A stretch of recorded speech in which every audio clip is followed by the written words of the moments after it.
Behind locked doors, a system built for custody is increasingly being asked to provide care. Tonight is part one. Our Sanana McCall has been digging into efforts to address mental health resources in correctional facilities. This evening, we look at how Minnesota's jails are being stretched beyond their original purpose.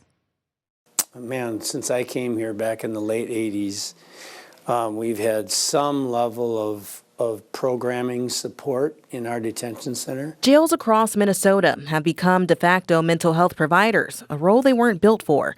Programs range from education, counseling, and religious services to volunteer support from organizations like NAMI. People don't have access to treatment or the right kind of treatment at the right time, then they're at higher risk for being arrested. Jails have become, a place where people are kind of warehoused, and then they don't have access to adequate treatment there, so things can go worse. Nearly 2 in 5 people in state and federal prisons and 44% in local jails have a history of mental illness. In Olmsted County, jail staff screen for mental health issues at booking, but follow-up assessments can take time.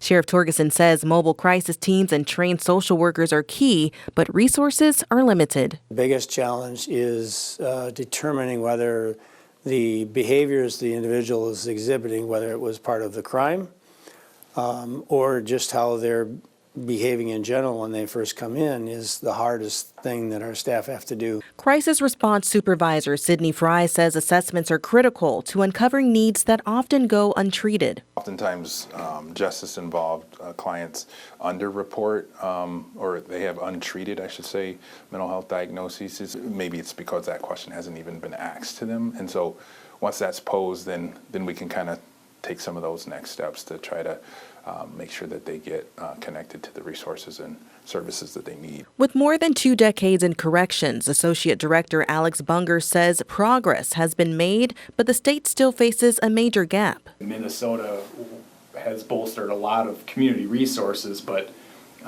facility beds have not kept pace with the challenges that we're having. So that's hands down the biggest gap area across the continuum that we use in Minnesota.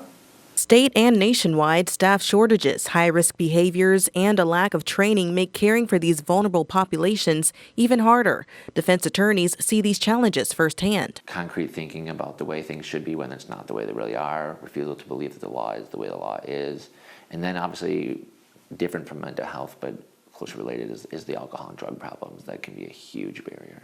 Diversion programs and probation conditions can connect people to treatment and reduce the risk of repeat offenses, but access is uneven. A good outcome is number one. That's what we're ethically bound to do, but we want to see them get the help they need. A 2025 report from the Minnesota Office of the Ombudsman for Correction shows mental health services are insufficient to meet demand. County jails struggle with compliance, discharge planning, and timely care, even as state laws and DOC policies set the standard. Hundreds have deteriorated in jail while waiting for treatment or assessments. It's a system under strain, and those on the front line say more resources and community connections are needed.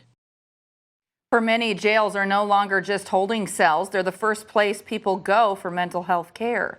In part 2 of this series, tonight at 10, we will hear from those who battled with mental illnesses while incarcerated, as they detail this problem is still plaguing the system.